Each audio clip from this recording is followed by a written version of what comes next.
Haleluya, puji Tuhan. Selamat pagi, salam sejahtera dalam nama Tuhan Yesus Kristus. Kita ada di rumah Tuhan. Kita mau beribadah, memuji, memuliakan nama Tuhan, memperingati hari kebangkitan Tuhan Yesus Kristus. Dia kasihnya buat saya dan saudara sungguh luar biasa. Dia telah mati dan dia bangkit. Dia menebus setiap dosa saya dan saudara. Untuk itu pagi hari ini kita memberikan yang terbaik untuk Tuhan, membalas kasih anugerah pertolongan Tuhan dalam kehidupan saya dan saudara. Saya undang kita semua berdiri, kita nyanyikan pujian mulia, sembah Raja mulia. Terima kasih Tuhan Yesus. Haleluya.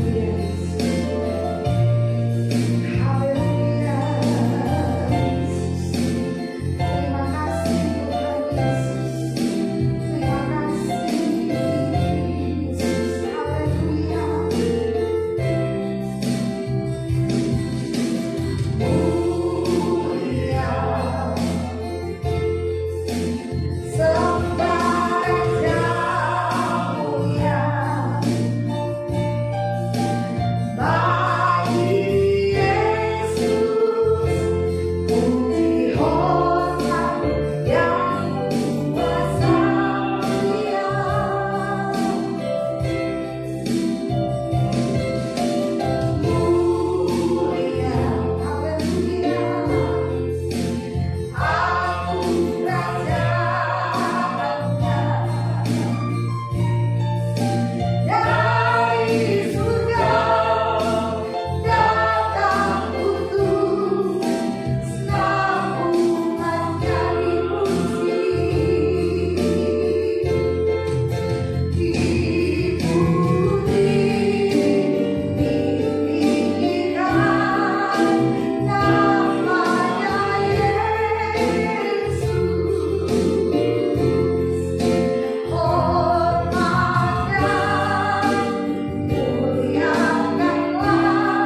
buat kami semua. Terima kasih Tuhan. Kami mau beribadah, memuji, memuliakan nama-Mu. Hadirlah Tuhan di dalam persekutuan ibadah kami saat ini. Mengurapi kami hamba-Mu yang melayani. Pakai kami agar setiap pelayanan kami pagi hari ini boleh menyenangkan-Mu dan boleh berkenan di hadirat-Mu dan memberkati setiap umat-umat-Mu yang hadir. Terpujilah nama-Mu di dalam nama Tuhan Yesus Kristus. Kami memulai ibadah kami dalam nama Yesus. Haleluya. Amin. Puji Tuhan, kita masih berdiri. Kita mau memuji Tuhan. Kita akan pujian, rayakan Yesus, rayakan. Haleluya, puji Tuhan.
Di dalam peperangan. Haleluya.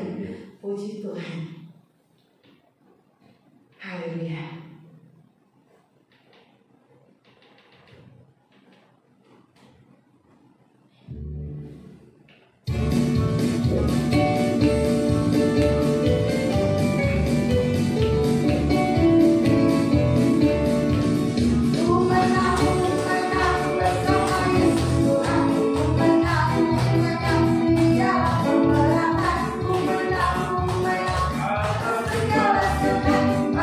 Hallelujah.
Juru Selamatku. Yesus, Engkaulah Allahku. Terima kasih Tuhan Yesus. Haleluya Yesus. Puji Tuhan.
Puji Tuhan, silakan duduk. Saya silakan kepada Bapak Pembana.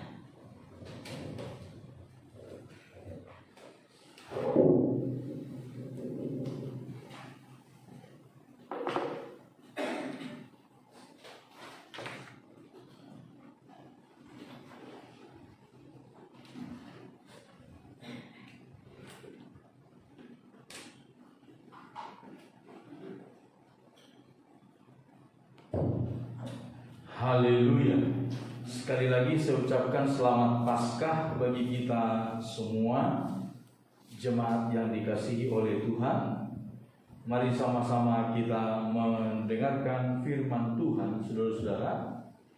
Kita melihat dalam kitab 1 Korintus pasal 15, ketika Paulus menuliskan surat kepada jemaat di Korintus, menjelaskan tentang kebangkitan orang-orang mati. Yesus adalah merupakan yang pertama, buah sulung kebangkitan. Buah sulung kebangkitan. Saudara-saudara, kebangkitan Yesus adalah merupakan satu jaminan, satu contoh bagi kita bahwa kelak akan ada kebangkitan. Amin, saudara-saudara.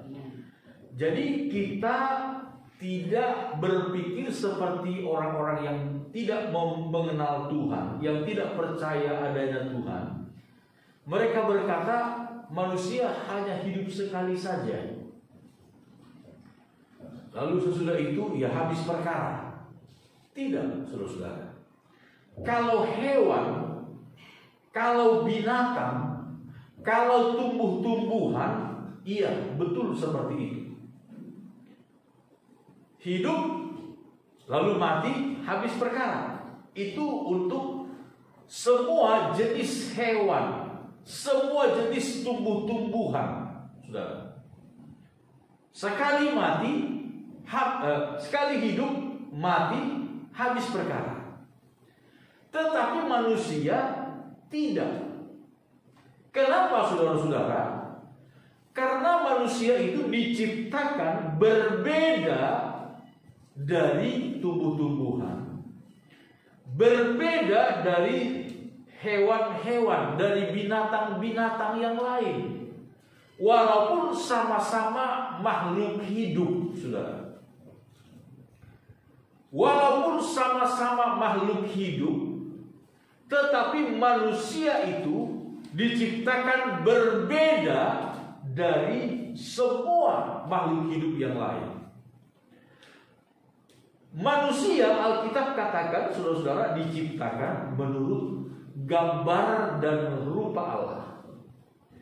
Lalu ketika itu kemudian Allah menghembuskan nafas hidup, nafasnya ke dalam hidung manusia, sehingga manusia itu memiliki nafas yang dari Allah, saudara. Nafasnya Allah, itulah roh. Roh manusia, roh kita. Tumbuh-tumbuhan, hewan tidak mempunyai roh. Tidak mempunyai roh. Itu sebabnya ketika tumbuhan atau hewan mati, habis perkara. Tetapi manusia karena mempunyai roh, roh ini akan kembali kepada Allah. Disebutkan di dalam Alkitab. Ketika manusia, roh akan kembali kepada Allah dan dihakimi. Dihakimi. Satu waktu kelak, semua manusia yang pernah hidup di muka bumi ini akan dibangkitkan. Mulai dari manusia yang pertama, yaitu Adam, sampai kepada manusia yang terakhir nanti, kita nggak tahu siapa namanya, akan dibangkitkan oleh Tuhan, akan dibangkitkan oleh Tuhan dalam dua gelombang, dalam dua fase. Gelombang pertama, fase yang pertama adalah kebangkitan orang-orang yang percaya kepada Tuhan, kebangkitan orang-orang yang benar di hadapan Tuhan, dan mereka akan mendapatkan sorga, akan masuk ke dalam kerajaan sorga. Sedangkan fase yang kedua, gelombang yang kedua, mereka juga akan dibangkitkan, tetapi orang-orang ini adalah orang-orang yang tidak percaya kepada Tuhan, orang-orang yang tidak mengasihi Tuhan, dan mereka akan masuk ke dalam api neraka yang kekal. Jadi Dua-duanya kekal. Sorga kekal, api neraka juga itu kekal selama-lamanya. Kekal selama-lamanya. Ini harus kita mengerti bersama-sama. Saudara-saudara, penting kita ketahui, Allah menciptakan api neraka bukan untuk manusia. Bukan untuk manusia, tetapi untuk setan. Allah menciptakan api neraka adalah untuk setan, untuk iblis, dan semua pengikut-pengikutnya, malaikat-malaikatnya. Tetapi kenapa kemudian ada manusia yang masuk ke sana? Karena mereka mengikuti bujukan iblis. Karena mereka tidak percaya kepada Tuhan, tetapi mengikuti jalan iblis. Akhirnya mereka pun akan masuk ke dalam api neraka.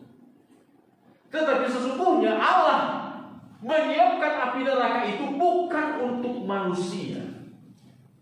Jadi saudara bisa bayangkan betapa menderitanya manusia kalau sampai masuk ke dalam api neraka itu.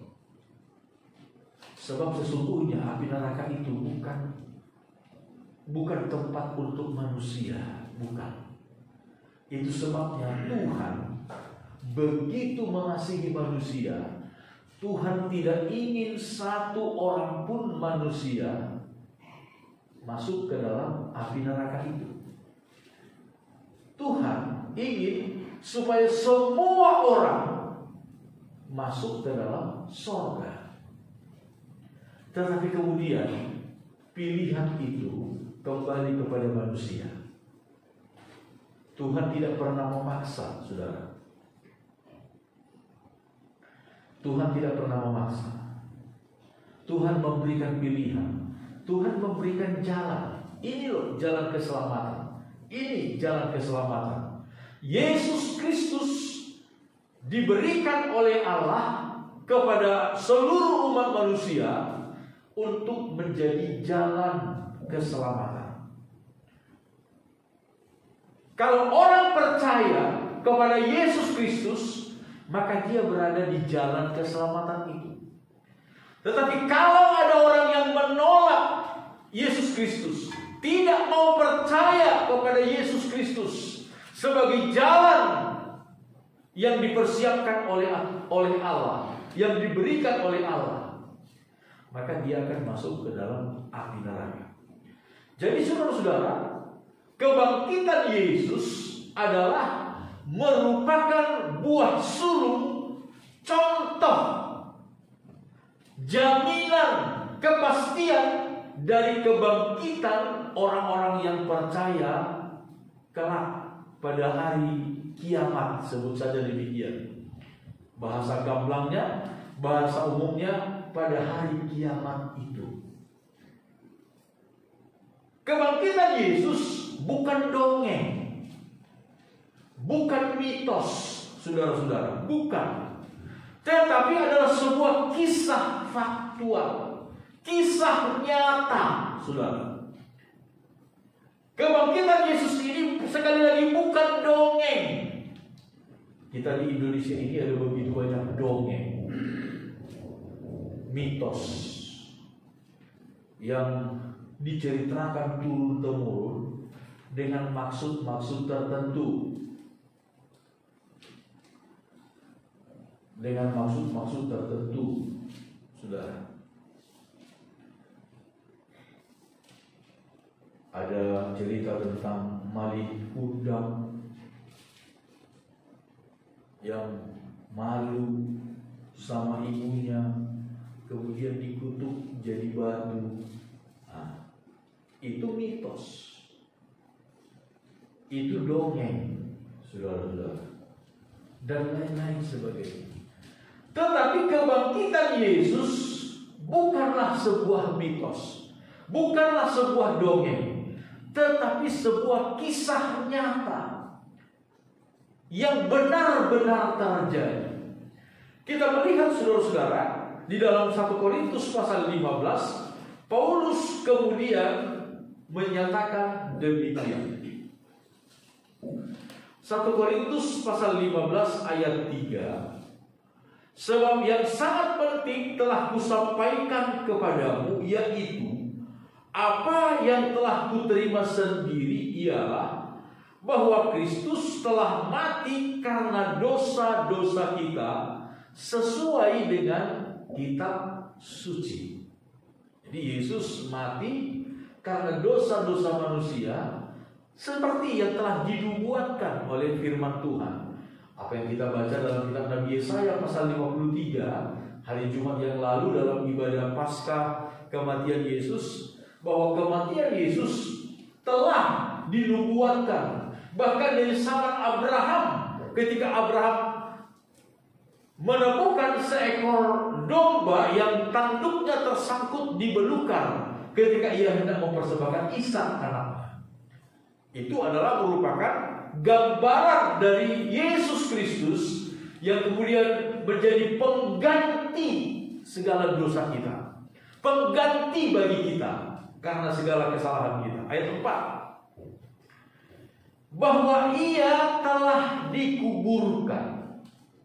Haleluya. Yesus itu sungguh-sungguh dimasukkan ke dalam kubur, bahwa ia telah dikuburkan, dan bahwa ia telah dibangkitkan pada hari yang ketiga sesuai dengan kitab suci. Jadi saudara-saudara, kebangkitan Yesus, kematian Yesus, kebangkitan Yesus, berapa lama Yesus di dalam kubur, itu pun semua sudah dinubuatkan di dalam kitab suci. Satu waktu orang-orang Yahudi meminta tanda kepada Yesus. Guru, buatlah mujizat di depan kami supaya kami percaya kepadamu. Wow. Yesus berkata, menjawab, kepada kamu tidak akan diberikan mujizat kecuali tanda Nabi Yunus. Apa tanda Nabi Yunus? Kita tahu kisah Nabi Yunus, bukan? Nabi Yunus disuruh oleh Tuhan ke kota Niniwe supaya menyuruh semua penduduk kota Niniwe bertobat. Kalau tidak bertobat, Tuhan akan menghukum mereka. Tapi Yunus lari ke kota Tarsis. Dia nggak mau pergi ke Niniwe. Dia pikir, ya kalau Tuhan hukum kota Niniwe, ya syukur dah, karena kota Niniwe itu kota yang, negara yang sering berantem sama orang Israel. Jadi dia pikir, ya syukurlah kalau Tuhan biarin orang Niniwe itu dihukum oleh Tuhan. Tapi Tuhan gak suka sama Yunus. Tuhan mau supaya Yunus pergi ke kota Niniwe, memberitakan pesan Tuhan supaya mereka bertobat. Lalu di tengah perjalanan dalam sebuah kapal, Tuhan kemudian mengirimkan ombak, gelombang besar, angin yang besar. Singkat cerita, Yunus dilemparkan dari kapal itu ke dalam laut. Ketika Yunus dilemparkan ke dalam laut, tiba-tiba lautnya menjadi teduh sekali, tenang sekali. Lalu Yunus, atas perintah Tuhan, datanglah seekor ikan apa, saudara? Ikan apa sih yang datang menelan Yunus? Yang pasti bukan ikan gembung. Kalau ikan gembung agak bisa menelan Yunus. Alkitab berkata ikan raya, ikan yang besar. Jenis ikannya nggak dikasih tahu. Apa ikan hiu, apa ikan lumba-lumba, apa ikan pari, ikan paus. Nggak dikasih tahu. Hanya ikan raya, disebut ikan yang besar. Menelan Yunus. Berapa lama Yunus di dalam perut ikan itu? 3 hari lamanya. Yesus berkata, kepada bangsa ini tidak akan diberikan tanda selain daripada tanda Nabi Yunus. Yunus 3 hari 3 malam di dalam perut ikan. Kemudian dia dimuntahkan oleh ikan itu tepat di pantai Niniwe. Tepat di pantai Niniwe. Kalau kita melihat misalnya juga satu ayat di dalam kitab Hosea, saudara-saudara, Nabi Hosea juga mencatat tentang nubuatan ini.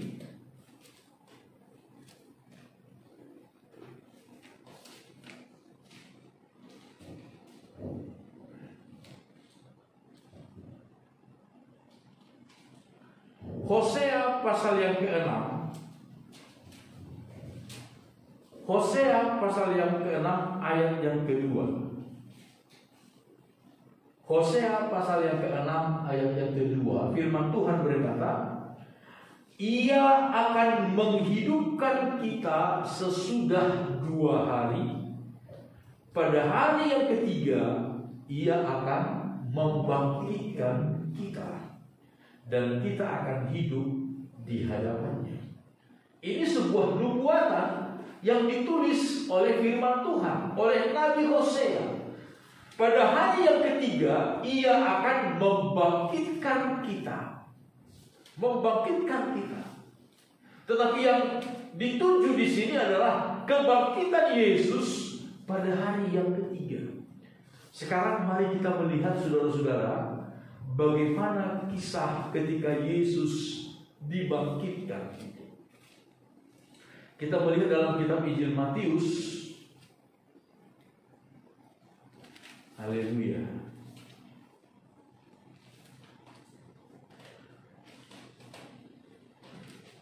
Kita membaca mulai dari pasal 27 Injil Matius.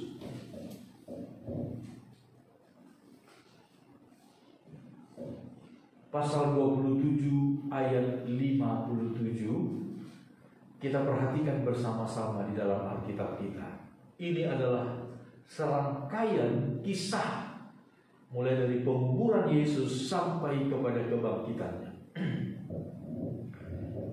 Menjelang malam datanglah seorang kaya, orang Arimatea, yang bernama Yusuf, dan yang telah menjadi murid Yesus juga.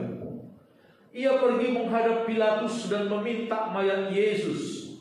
Pilatus memerintahkan untuk menyerahkannya kepadanya, dan Yusuf pun mengambil mayat itu, mengapaninya dengan kain lenan yang putih bersih, lalu membaringkannya di dalam kuburnya yang baru, yang digalinya di dalam bukit batu. Dan sesudah menggulingkan sebuah batu besar ke pintu kubur itu, pergilah ia. Tetapi Maria Magdalena dan Maria yang lain tinggal di situ, duduk di depan kubur itu. Kubur Yesus dijaga. Keesokan harinya, yaitu sesudah hari persiapan, datanglah imam-imam kepala dan orang-orang Farisi bersama-sama menghadap Pilatus. Dan mereka berkata, Tuan, kami ingat bahwa si penyesat itu sewaktu hidupnya berkata, sesudah 3 hari aku akan bangkit. Karena itu perintahkanlah untuk menjaga kubur itu sampai hari yang ketiga. Jikalau tidak, murid-muridnya mungkin datang untuk mencuri dia, lalu mengatakan kepada rakyat, ia telah bangkit dari antara orang mati, sehingga penyesatan yang terakhir akan lebih buruk akibatnya daripada yang pertama. Kata Pilatus kepada mereka, Ini penjaga-penjaga bagimu. Pergi dan jagalah kubur itu sebaik-baiknya. Maka pergilah mereka, dan dengan bantuan penjaga-penjaga itu, mereka memeterai kubur itu dan menjaganya. Kebangkitan Yesus. Setelah hari Sabat lewat, menjelang menyingsingnya fajar, pada hari pertama minggu itu, pergilah Maria Magdalena dan Maria yang lain menengok kubur itu.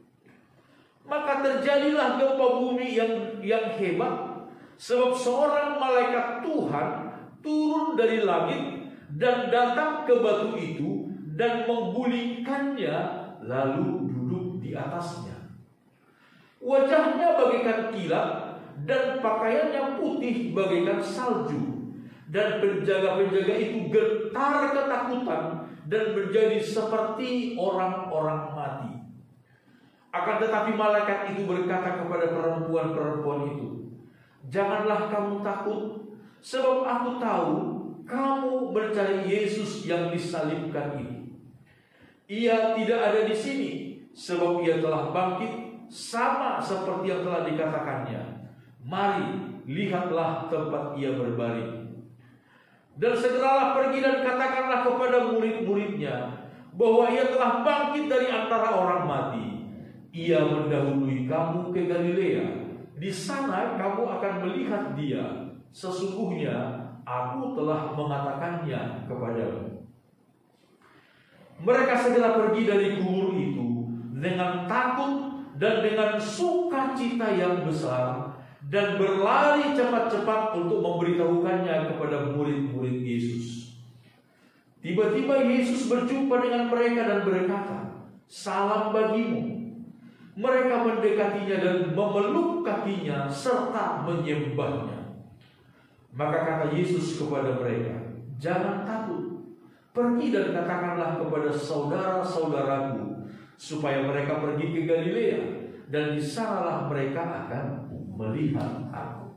Inilah deretan kisah yang ditulis oleh Matius sejak Yesus dikuburkan sampai kemudian dia dibangkitkan. Sekarang mari kita lihat apa yang ditulis oleh Lukas. Sesuatu kisah yang sama, tetapi dengan cara penyampaian yang berbeda. Di dalam kitab Injil Lukas pasal yang ke-23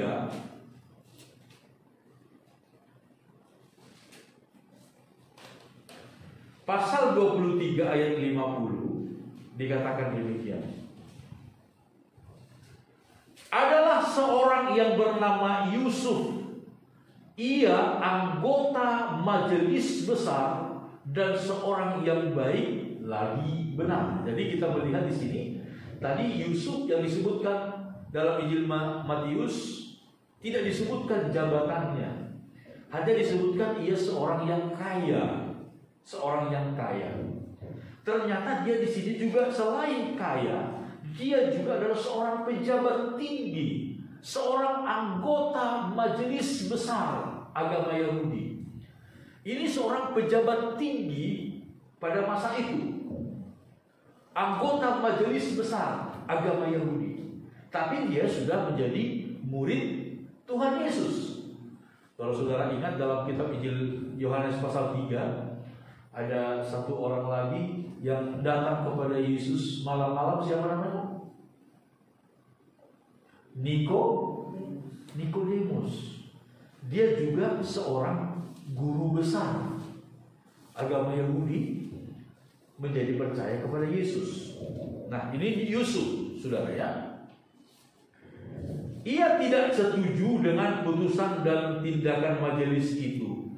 Ia berasal dari Arimatea, sebuah kota Yahudi, dan ia menanti-nantikan kerajaan Allah.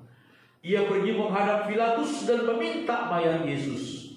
Dan sesudah ia menurunkan mayat itu, ia mengapaninya dengan kain lenang, lalu membaringkannya di dalam kubur yang digali di dalam bukit batu, di mana belum pernah dibaringkan mayat. Hari itu adalah hari persiapan dan Sabat hampir mulai. Dan perempuan-perempuan yang datang bersama-sama dengan Yesus dari Galilea ikut serta, dan mereka melihat kubur itu dan bagaimana mayatnya dibaringkan. Dan setelah pulang, mereka menyediakan rempah-rempah dan minyak mur. Kebangkitan Yesus. Dan pada hari Sabat mereka beristirahat menurut hukum Taurat. Tetapi pagi-pagi benar pada hari pertama minggu itu, mereka pergi ke kubur membawa rempah-rempah yang telah disediakan mereka. Mereka mendapati batu sudah terguling dari kubur itu, dan setelah masuk mereka tidak menemukan mayat Tuhan Yesus. Sementara mereka berdiri termangu-mangu karena hal itu, tiba-tiba ada dua orang berdiri dekat mereka, memakai pakaian berkilau-kilauan.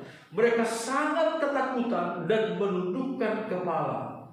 Tetapi kedua orang itu berkata kepada mereka, "Mengapa kamu mencari Dia yang hidup di antara orang mati? Ia tidak ada di sini. Ia telah bangkit.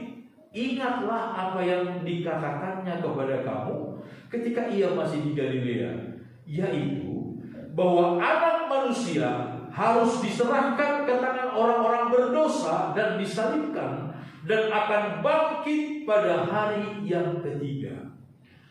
Maka teringatlah mereka akan perkataan Yesus itu. Dan setelah mereka kembali dari kubur, mereka menceritakan semuanya itu kepada ke-11 murid dan kepada semua saudara yang lain.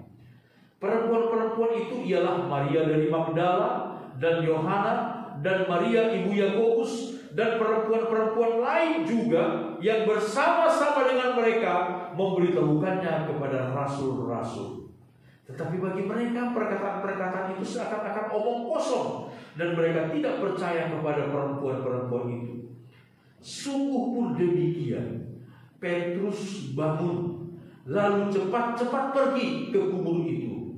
Ketika ia menjenguk ke dalam, ia melihat hanya kain kafan saja. Lalu ia pergi, dan ia bertanya dalam hatinya apa yang kiranya telah terjadi. Wah, luar biasa saudara-saudara ya. Sekarang kita akan melihat yang terakhir yang ditulis oleh Yohanes. Injil Yohanes pasal yang ke-20, saudara-saudara. Injil Yohanes pasal 20 mulai dari ayat pasal 19 ayat 38. Firman Tuhan berkata demikian. Injil Yohanes pasal 19 ayat 38. Sesudah itu Yusuf dari Arimatea, ditulis lagi namanya ketika menuliskan nama yang sama, Yusuf dari Arimatea. Ia murid Yesus, tetapi sembunyi-sembunyi. Dia sembunyi-sembunyi, dia tidak berterus terang bahwa dia adalah murid Yesus. Karena pertama dia seorang pejabat tinggi. Kita tahu bahwa hampir semua anggota Mahkamah Agama itu tidak percaya kepada Yesus, membenci Yesus. Tetapi rupanya ada 1-2 orang, diantaranya adalah Yusuf, orang Arimatea ini, yang kemudian menjadi murid Yesus walaupun hanya dengan sembunyi-sembunyi. Ia murid Yesus, tetapi sembunyi-sembunyi karena takut kepada orang-orang Yahudi. Meminta kepada Pilatus supaya ia diperbolehkan menurunkan mayat Yesus. Dan Pilatus meluluskan permintaannya itu. Lalu datanglah ia dan menurunkan mayat itu. Juga Nikodemus datang ke situ. Dialah yang mula-mula datang waktu malam kepada Yesus. Ia membawa campuran minyak mur dengan minyak gaharu, kira-kira 50 kati beratnya. Luar biasa, saudara ya. Jadi di sini kemudian ditulis, kita melihat selain Yusuf orang Arimatea, yang adalah seorang anggota mahkamah agama Yahudi, juga kemudian datang Nikodemus yang dalam pasal 3 Injil Yohanes ini, malam pada satu malam juga sembunyi-sembunyi dia datang bertanya kepada Yesus. Dia pun sudah menjadi murid Yesus. Mereka berdua adalah murid Yesus, percaya kepada Yesus. Kedua orang ini bukan orang sembarangan, saudara. Bukan orang bodoh, bukan orang yang tidak berpendidikan, bukan orang yang hanya ikut-ikutan, bukan. Tetapi mereka adalah orang-orang yang sangat intelektual, yang sangat berpendidikan tinggi. Mereka menjadi murid Yesus. Mereka menjadi orang yang percaya kepada Yesus. Walaupun pada waktu itu dengan sembunyi-sembunyi. Awalnya dengan sembunyi-sembunyi. Tetapi sekarang mereka tidak lagi mau sembunyi-sembunyi.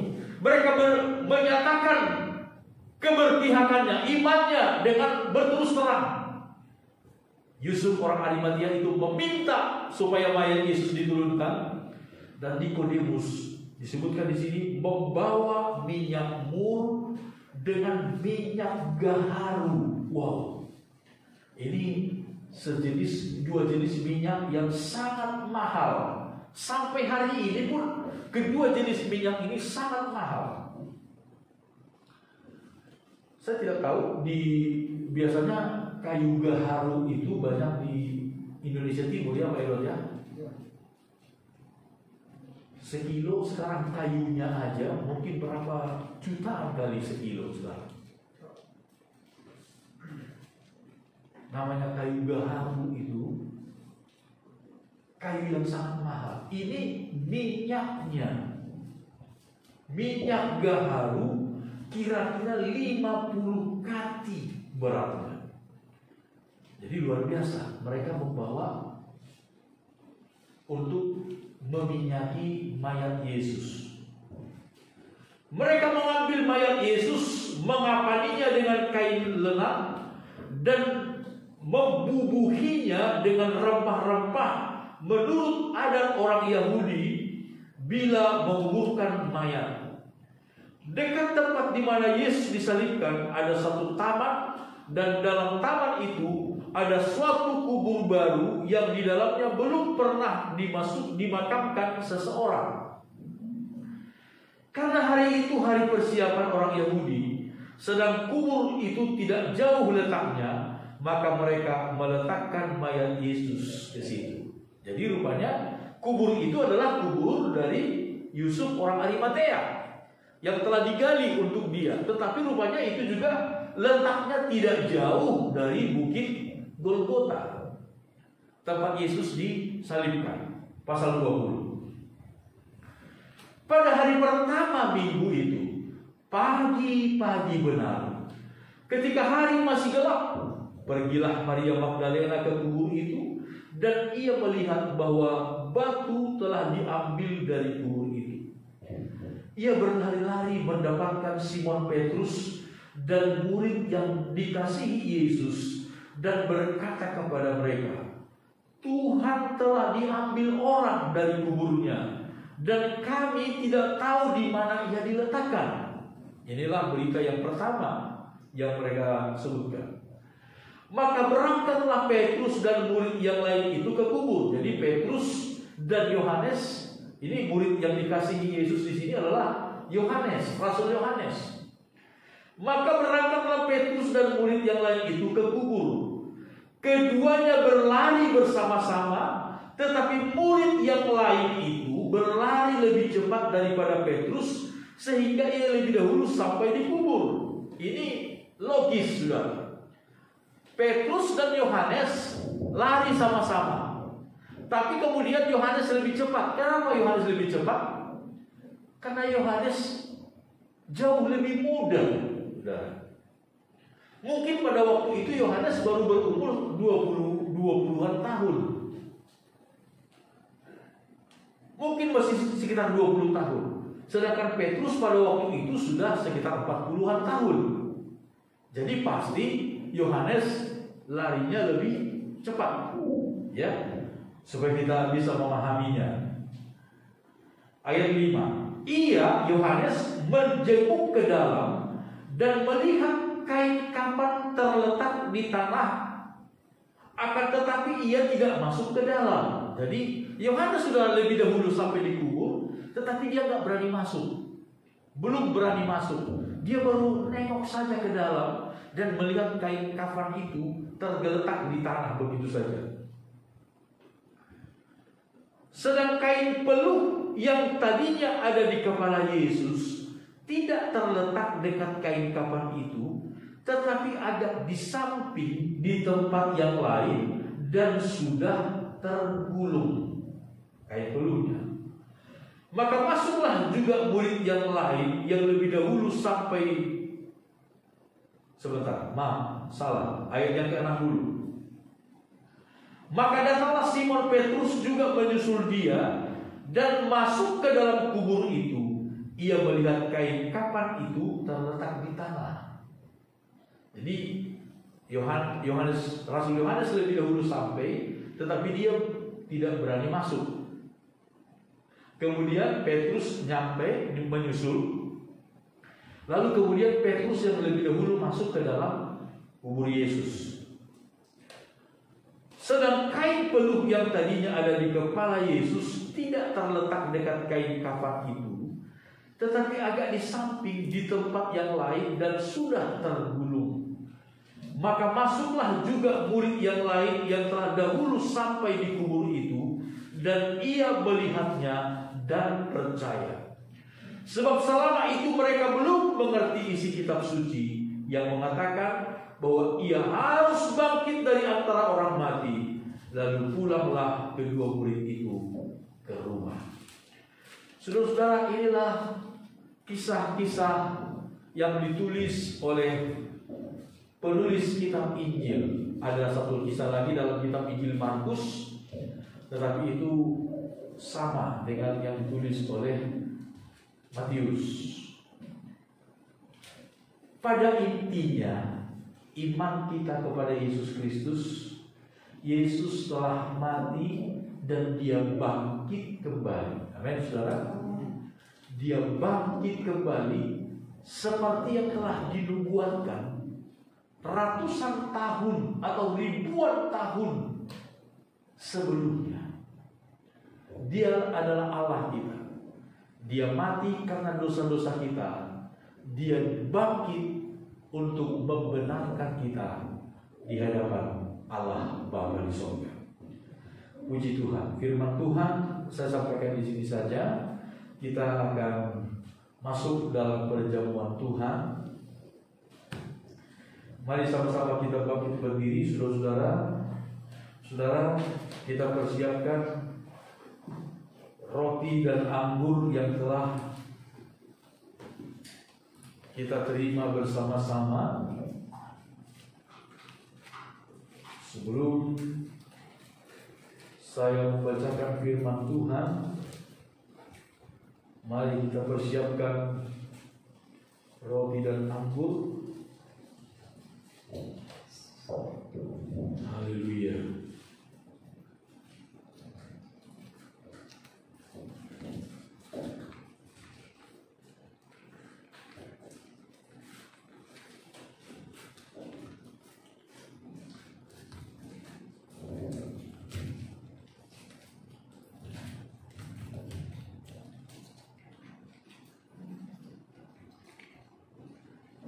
Puji Tuhan. Mari sama-sama kita bangkit berdiri. Lebih dahulu saudara buka bagian atasnya ini yang ada roti. Baru nanti anggurnya belakangan supaya jangan tumpah. Terima kasih Tuhan. Saudara angkat roti di tangan kanan saudara, kita angkat tinggi-tinggi. Firman Tuhan berkata demikian. Sebab apa yang telah kuteruskan kepadamu telah kuterima dari Tuhan, yaitu bahwa Tuhan Yesus pada malam waktu ia diserahkan mengambil roti, dan sesudah itu ia mengucap syukur atasnya.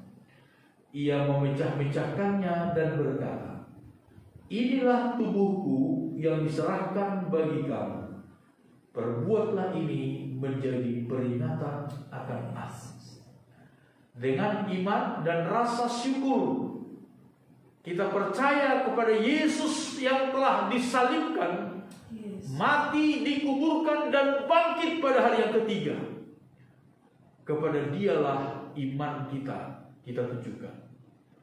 Di dalam nama Tuhan Yesus Kristus, terimalah tubuh Tuhan dan makanlah. Haleluya.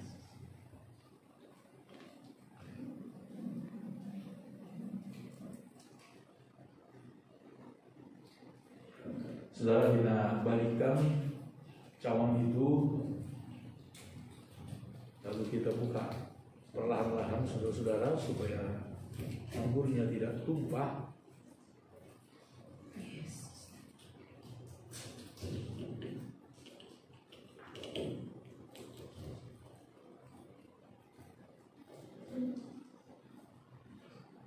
Saudara pegang cawan yang berisi anggur di tangan kanan, saudara angkat tinggi-tinggi.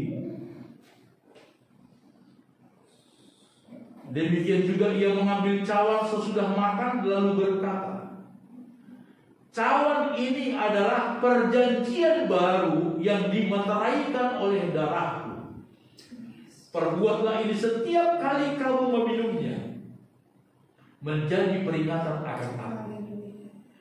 Sebab setiap kali kamu makan roti ini dan minum cawan ini, kamu memberitakan kematian Tuhan sampai Ia datang. Dengan iman, rasa syukur kita kepada Tuhan Yesus, Ia telah disalibkan, dihina, diolok begitu rupa, menderita untuk kita. Darahnya tercurah, dan dengan darah itu segala dosa-dosa kita dihapuskan oleh Tuhan. Dengan rasa syukur kepada Tuhan Yesus Kristus, di dalam nama Tuhan Yesus Kristus, terimalah darah Tuhan dan minumlah. Haleluya.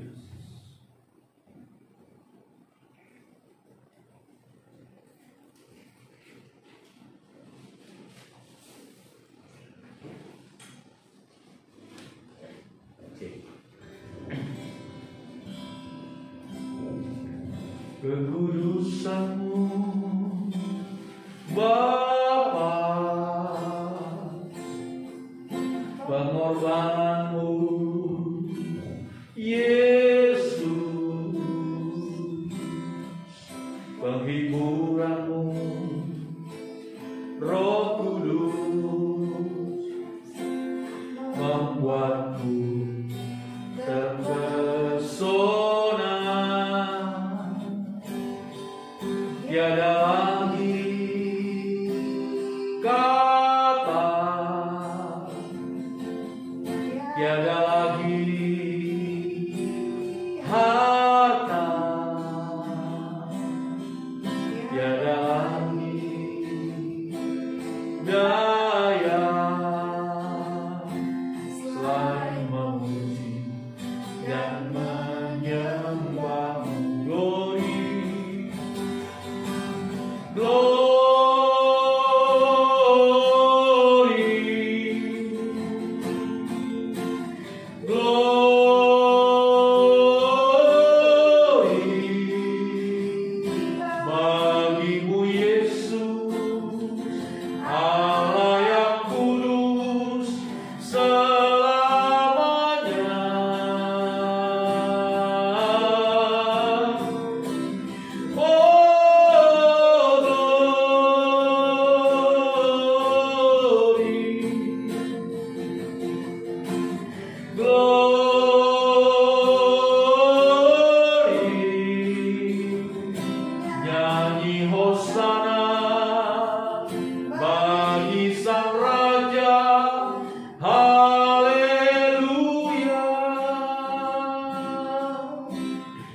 Tuhan Yesus, terima kasih buat perjamuan-Mu, perjamuan Tuhan.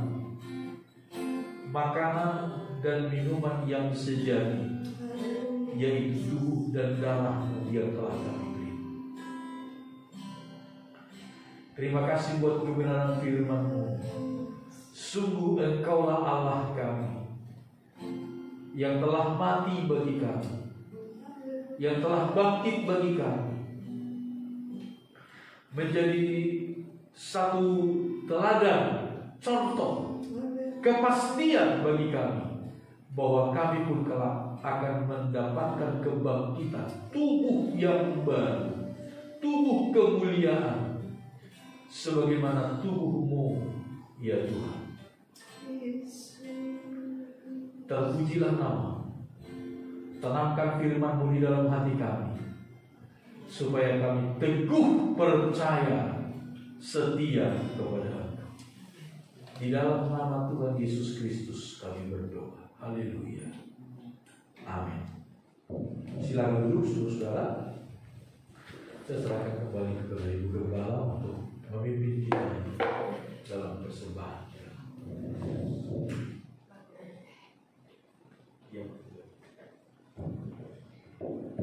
Puji Tuhan, kita telah menerima firman Tuhan dan kita telah menerima perjamuan Tuhan. Kita akan memberikan korban persembahan. Kita naikkan pujian kita. Dia mati bagiku, Dia bangkit bagiku. Puji Tuhan. Haleluya.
Puji Tuhan, saudara-saudara yang dikasihi oleh Tuhan, pengumuman bagi kita sepanjang minggu ini kita tidak ada aktivitas, tapi hari Minggu depan kita akan kembali dalam ibadah minggu, saudara-saudara ya. Kita sudah berada di bulan April. Saya tidak tahu puasa mulai kapan, tanggal berapa? Bulan April ini ya. Ya, kita berdoa supaya semuanya aman, terkendali. Karena memang sekarang kelompok-kelompok teror rupanya begitu giat, saudara ya. Ingin mengadakan kekacauan di mana-mana. Kita berdoa supaya Tuhan mengaruniakan keamanan sampai kepada ketika saudara-saudara kita orang Muslim melakukan ibadah puasa sampai nanti Lebaran, semuanya aman. Kita juga berdoa supaya pemerintah kita diberikan hikmat bijaksana oleh Tuhan. Tetapi yang terlebih adalah supaya kita terus dilindungi oleh Tuhan. Amin, saudara. Pekerjaan saudara, usaha saudara, semuanya dilindungi dan diberkati oleh Tuhan. Mari sama-sama kita bangkit berdiri, kita berdoa. Bapa kami dalam sorga, segala pujian syukur kami naikkan kepadamu. Terima kasih buat kesempatan ibadah ini. Hamba-Mu berdoa seberapa jemaat-Mu yang hadir di tempat ini, Tuhan jamah, Tuhan berkati kami semua. Jemaat-Mu yang akan mendengarkan siaran ibadah ini, Tuhan Engkau jamah, Engkau berkati. Biarlah mereka benar-benar merasakan jamahan kasih Tuhan di dalam hidup mereka. Kami berdoa buat saudara Eko yang dalam keadaan sakit, Tuhan jamah. Pencernaannya Tuhan Engkau sembuhkan. Demikian juga Bapak Jul ya Tuhan, yang batuk pilek, demam juga, Tuhan jamah, Tuhan Engkau sembuhkan dia. Terpujilah nama Tuhan. Demikian juga keluarga Ibu Stefani, Tuhan jamah, Tuhan sembuhkan dia. Terima kasih Tuhan. Biarlah kiranya kuasa-Mu, kuasa bilur-bilur-Mu dinyatakan kepada saudara-saudara kami. Tuhan tolong dan Tuhan jaga lindungi kami di sepanjang minggu ini. Segala aktivitas, usaha, pekerjaan, pendidikan anak-anak, Tuhan lindungi, Tuhan berkati. Teristimewa kesehatan tubuh kami semua Tuhan. Sehat-sehatkan kami. Kami masih berada di masa pandemi COVID-19.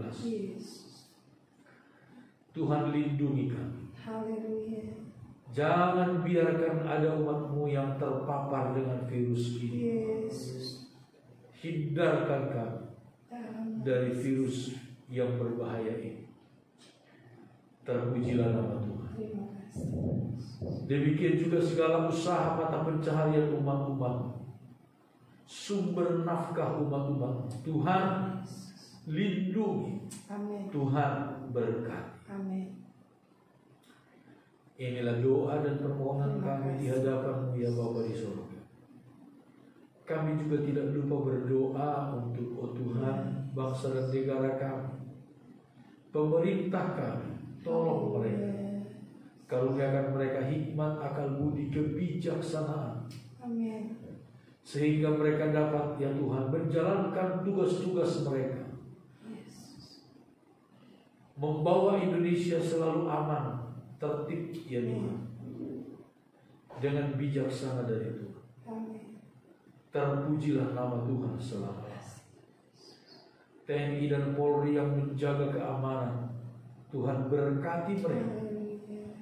Seluruh tenaga kesehatan yang begitu bersungguh-sungguh menangani pandemi COVID-19, Tuhan juga Engkau memberkati mereka. Terima kasih Bapa di surga. Inilah doa dan permohonan kami. Segala pujian syukur kami naikkan kepada-Mu. Sepanjang minggu ini, jauhkan kami dari segala mara bahaya, kecelakaan, sakit penyakit, penyakit menular, binatang-binatang buas, bahkan bencana alam. Niat kuasa orang-orang jahat Tuhan hancurkan. Kuasa kegelapan Tuhan hancurkan demi nama Tuhan Yesus Kristus, sehingga kami semua umat-umat-Mu benar-benar ada dalam damai sejahtera dan sukacita yang dari Tuhan. Terpujilah nama Tuhan kekal selama-lamanya. Berkati persembahan yang diberikan oleh umat-Mu dengan segala sukacita mereka. Milik Tuhan, persepuluhan yang mereka kembalikan dengan jujur, dengan takut akan Tuhan, dengan penuh iman dan pengharapan kepada Tuhan. Berkatilah kiranya ya Tuhan. Inilah doa dan permohonan kami ya Bapa. Segala pujian syukur kami naikkan kepada-Mu. Dan sekarang saudara-saudaraku yang dikasihi oleh Tuhan, percayalah kepada Tuhan dengan segenap hatimu, dan jangan bersandar kepada pengertianmu sendiri. Akuilah Tuhan dalam segala lakumu, maka Tuhan akan meluruskan jalan. Damai sejahtera dari Allah yang adalah Bapa kita, kasih karunia yang melimpah dari Yesus Kristus Tuhan dan Juru Selamat kita, serta persekutuan dan penghiburan dari Roh Kudus, Allah penolong penghibur dan pembela kita, senantiasa bersama-sama dengan kita, ada di dalam kita, menyertai kita hari ini sampai selama-lamanya. Terimalah berkat ini, dan kita akhiri ibadah ini dengan mengucap syukur di dalam nama Tuhan Yesus Kristus.